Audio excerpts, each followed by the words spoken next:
guys, yan ang tahong. Kung napapansin nyo, ito po yung tahong. No, malamig pa rin ang tubig, my God. So, yan. Kuha na tayong tahong. Tahong lang ang kunin ko ngayon. Napapansin nyo. Malamig kasi Giniginaw ako. Yan. Tahong lang po ang kukunin natin ngayon.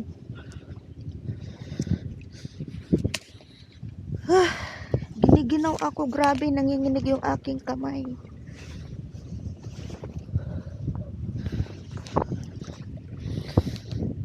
So, wala akong mapaglagyan. Dahil sa nanginginig ang aking kamay, guys. Ito naman ay pwede namang ibitaw dito. Sandali. May stand naman po ito. Sana wag mahulog. No? Ang ating GoPro o ating camera. Sana wag mahulog siya. Yan lang.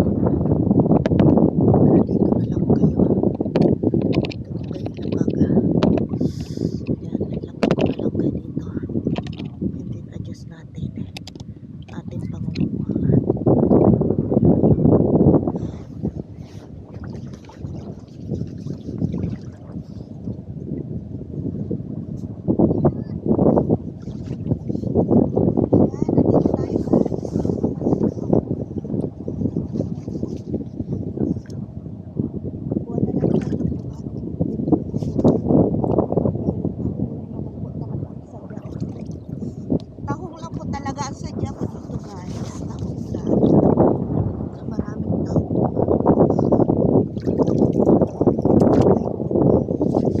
Maitim nga lang ang tahong dito.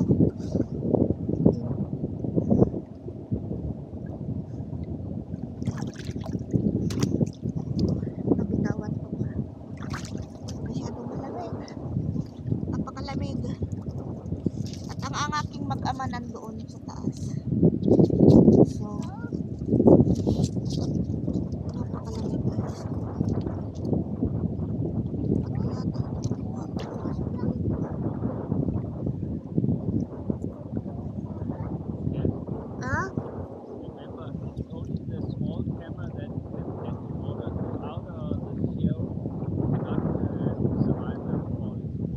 Yes, I know. That's why I just put it for very safety. It was here. Pinapaalala ng asawa ko, yung camera lang ang pwedeng mailagay doon sa tubig. Pero yung pinaka-housing niya, hindi pwede kasi iba po yung camera na gamit ko. So, hindi siya pwede. So, hindi mo na mangunguha ng talaba. Basta ang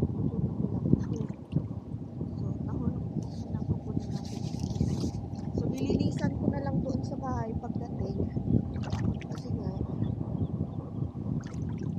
sa inam na ito. Grabe ang lamig pa din ng tubig. Grabe ang lamig pa din ng tubig guys. So ang dami kong nakuhang tawag. Open yan.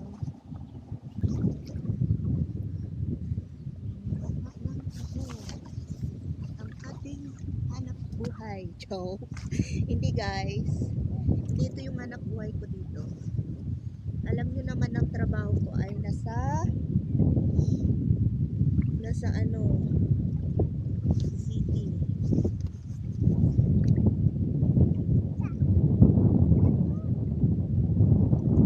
Doon ko na lang po sa bahay ito po lilinisan itong mga tao. So marami sila dito, nagkumpul-kumpul. Lilinisan ko na lang po dahil malamig. Hindi pa siya ganun katipin. Malamig pa rin sa kamay.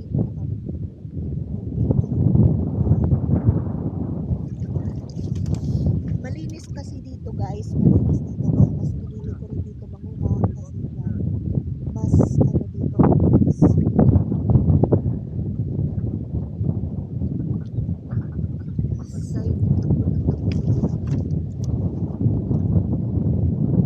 damihan ko na para may stock.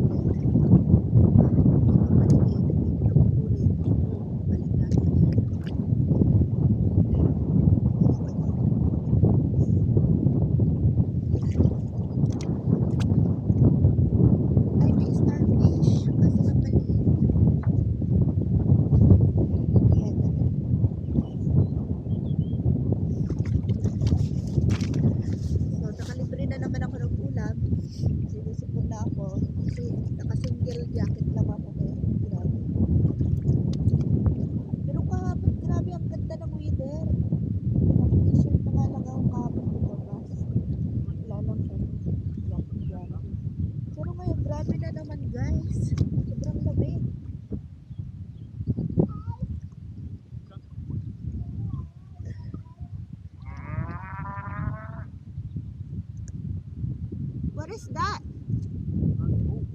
Huh?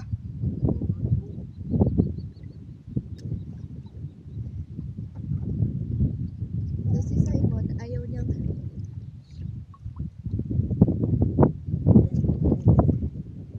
lang. Mga baka yun guys. May mga baka rin dito.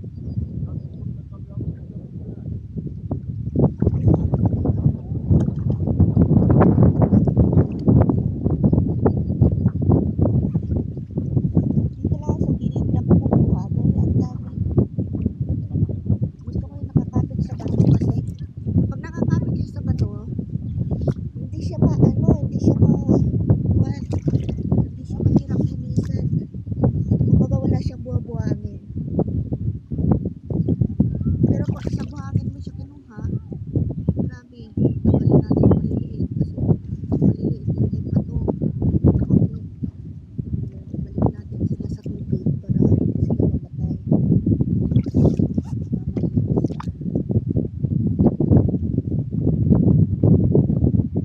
Okay, so nakapansin niyo. Ang talaba dito ay hindi.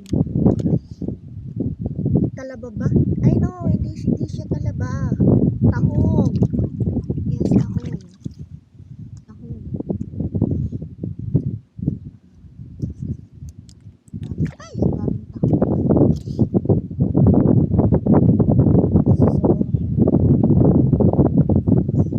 So, pwede na to rin anak. Papansin ko, dito lang talaga ako.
napapansin nyo guys, ito siya.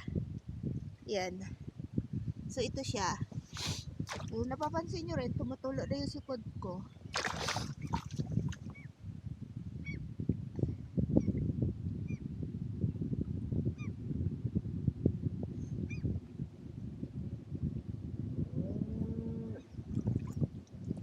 Ayan o, dami.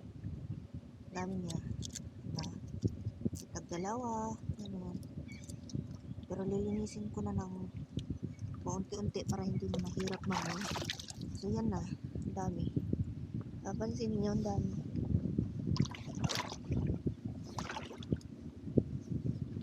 Ayan po siya.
we going home now?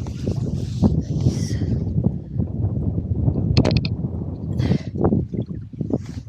So, uwi na po tayo. So, nakarami na ako ng tahong. No? So, uwi na tayo. Dahil naaawa na ako kay Simon. Si Simon. So, nakarami na rin naman ako. Doon lang ako nanguha. Mostly talaga maraming talaba na nakadikit.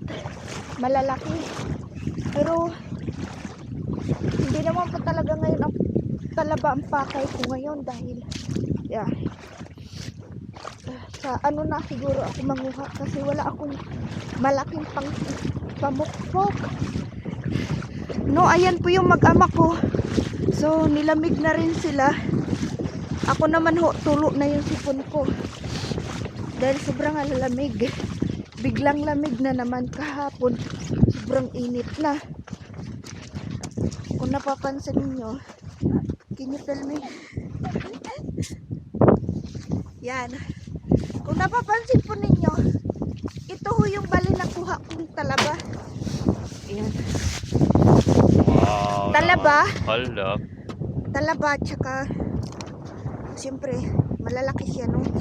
So, may ilan din ang nakuha kong talaba. So, tama na yan. Tama Ito. nga, Simon. So, masaya na ho ako. Ito yung bali na kuha ko ngayon. You know? Di floor. Ayusin mo naman.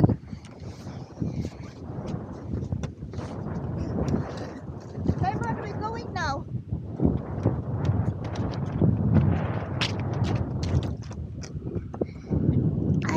Oh, di mo.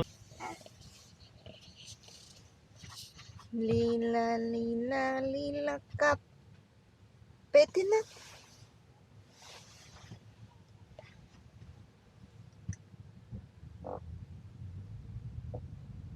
Alright. Okay na. Nice. Ew. Guys, ito yung ayaw ko sa asawa ko. Umutot na naman siya. Tapos sana wag mabaho. Ay, nako. You are full of gas, God. Full, I guess. A, B, C, D. And hold it like this. Yeah. Don't film your tired husband. No, I am not. Yes, you are. I am not. It's so far away. Yes, it's very wide.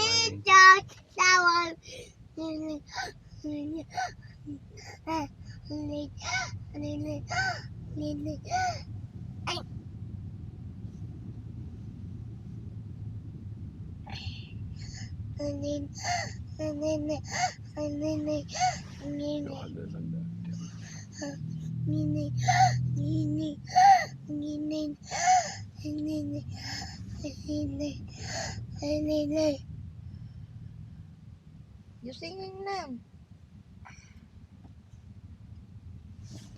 So we are home now already. No, it's 11 minutes from home. So, kinano ko lang si Simon kasi kumakanta siya ng A, B, C, D, E, E, E. So guys, I was so hungry now. So, we should continue home. So guys, nakarating na nga po pala kami dito sa bahay. So ngayon, bali ang gagawin ko ay lilinisan ko na po lahat ng aking mga nakuha. At ilagay ko po sa refrigerator yung iba para nang sa ganun ay mayroon po akong budget for 1 week. By the way, asawa ko nga po pala ay aalis din. Bali, pupunta po siya ng, ano to? Sandali lang guys. Tanggalin siya. Bali, pupunta po siya ng Greenland. So, kami lang mag-ina ang maiiwan dito sa loob ng bahay. Bali, kami lang po pala ang maiiwan dito sa amin. So, ngayon guys, no, uumpisahan ko na pong ayusin at linisin ang aking mga nakuhang, ito. Ang aking mga nakuhang, talaba at saka tahong. Yan, talaba at saka tahong po yan. So ngayon, lilinisin ko po ito isa-isa para nang sa ganun ay maayos po yung aming pagkain ni Simon habang wala siya. So ngayon, itong mga puti-puti po na ito ay hindi po ito maganda pag naihalo. So medyo makati-kati siya. So kailangan po natin tanggalin ng maigi. So mamaya po pag niluto ko po siya, i-update ko rin po sa inyo. No? So bali, marami po ako nakuha ngayong araw na to dahil nga konti lang din po ang kinuha kong talaba dahil more on talaga tahong po yung kinuha ko. Kasi yun naman po ang mabilis na kunin at magandang i-stock. So, hindi na ako kumuha ng talaba talagang ng gaano kasi nga sabi ko, saka na lang talaga pag ano. So, ito po ay bali naihalo itong magkadikit sila ng talaba at saka tahong. Yan. So, ito po yung kagandahan dito sa Denmark, no? Kung masipag ka lang, na manguha lang yung ulam, eh, makakatipid po tayo sa gastusin sa pamimili. So, medyo malamig pa rin nga po pala yung tubig kanina. So, halos hindi rin po ako nagsalita doon dahil nga busy na po ang lula ninyo na kumukuha ng tahong. So, masarap po ito guys, lalo na pag adobong tahong. Ang ginagawa ko po dito, pag adobo po siya, ang ginagawa ko po ay nilalaga ko muna para matanggal sa shell. Ganun po yung ginagawa ko. So, mamaya-maya guys, dahil puno na rin po yung ng aking at malulubat na rin po pala talaga ako. Ayan, 1% na lang po pala yung naiiwan. So, pag nalubat ito, siguro itutuloy ko na lang po mamaya. No? Bali, pinapakita ko lang po sa inyo kung paano ko linisan. Dahil sobrang po siya. No? Tinatanggal ko rin po yung pinaka parang buhok-buhok niya. Ganyan po yung tahong ay may buhok. Alam nyo na. Alam nyo na. Diba? So, ito po siya. So, nililinis ko ng maigi para nang sa ganon ay tuloy-tuloy na ang ating yan. Mayroon naman po dito kulay yellow yung isa. Ito. Marami to eh. May mga kulay yellow ang kulay. Yan. Papakita ko sa inyo. Ito po siya, kulay yellow. Yellow black siya. Yellow black. Yan. So guys, sa mga hindi pa po nakasubscribe, subscribe na po.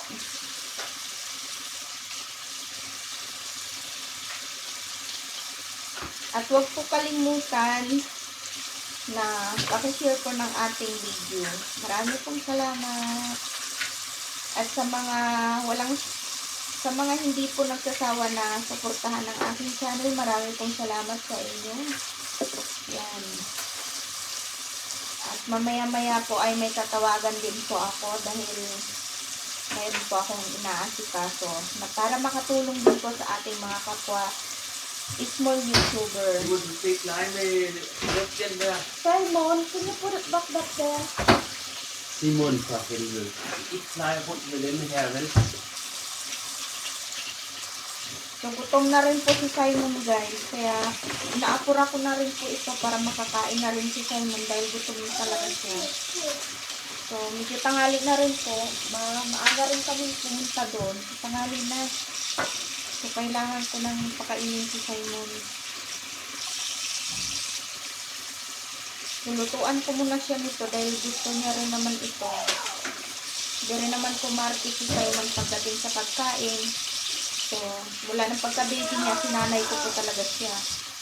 Yan guys, kung may mga anak kayo na kagaya sa anak ko, lalo na kung baby pa lang yung anak ninyo, unang kain po ng bata, ha? Alam ko po nakakadiri sabihin ito, pero ito ay para sa inyo, yung para lahat ng kainin ninyo ay kakainin din ng anak nyo, para hindi siya mag-inarte. Ang unang subo ko diyan kay Simon, nilawayan ko po, nilagyan ko ng laway ko. Kasi, para lahat ng kainin ninyo, no, advice ko lang sa mga kagaya ko na may anak, kagaya ni Simon, ganyan. Ibang lahi, iba, more on, mga ibang lahi maaarte. Pero si Simon po ay hindi maarte. Yan, hindi po siya maarte. Hindi siya mapili sa pagkain. Dahil ganun nga po ang ginawa ko. Yung unang subo ko sa kanya, nilawayan ko. Dahil turo din po yun ng isa kong kaibigan na nandito. Siya ay nakakatanda.